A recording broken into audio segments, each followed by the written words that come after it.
There's a lot to see at Mammoth Cave National Park. It's just not always that easy to see it.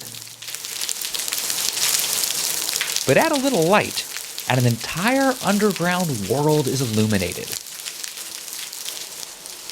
A world millions of years in the making, still being formed, a drop at a time today. Located just beneath the hills of south-central Kentucky, Mammoth Cave is mammoth. It is, by far, the longest-known cave system in the world.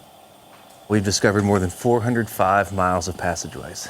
That's about twice as long as the second longest cave on planet Earth. So we could just keep walking forever. There's no end in sight. Long before Ranger David Kim was leading tours at Mammoth, early visitors were using candle smoke to memorialize their trips. Mammoth Cave back in the 19th century was a very, very famous tourist attraction, but only the wealthiest people could afford to be here. So being able to leave your mark and indicate that you were here was a status symbol. At the time, Mammoth was privately owned. And as the cave's reputation grew, so did its profits.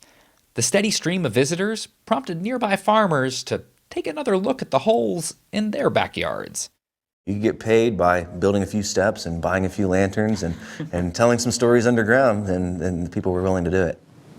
Trains brought some of the first tourists to cave country, but with the introduction of the automobile, everything changed.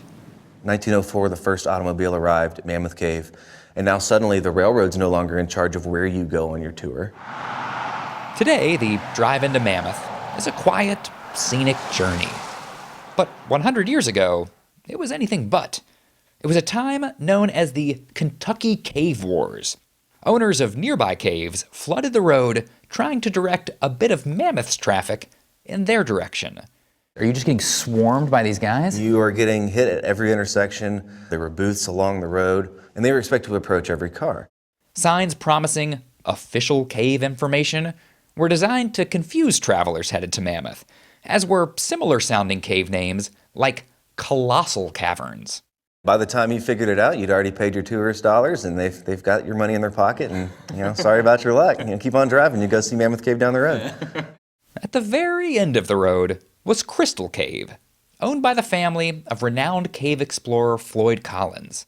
If location was important, that's where Floyd was lacking. His cave was the furthest down the road. In fact, he had to create the road to get to his cave. So Floyd set out to discover a new cave, one at the beginning of the road. But on January 30th, 1925, while exploring a possible entrance, Collins was pinned by a falling rock. He was trapped underground, and for the next 18 days, the story of the Kentucky caver looking to make a better life for his family captivated the nation. His entrapment became a worldwide story. In fact, it could be argued it's one of our first nationwide news stories.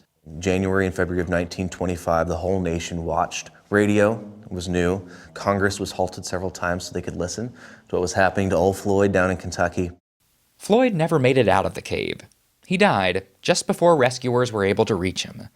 His face was fair and handsome. Ballads were written, eulogizing the brave explorer. His body now lies sleeping in a lonely sandstone cave. In cave country, a movement began to ensure that something like this wouldn't have to happen again.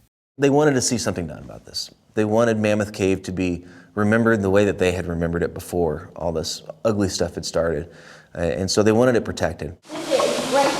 Finally, in 1941, Mammoth Cave was declared a national park. The Park Service later bought up some of the surrounding caves, which, it turns out, were actually part of Mammoth all along. This year marks the 200th anniversary of organized tours at Mammoth. And not much has changed. Just the sign. Mammoth Cave National Park.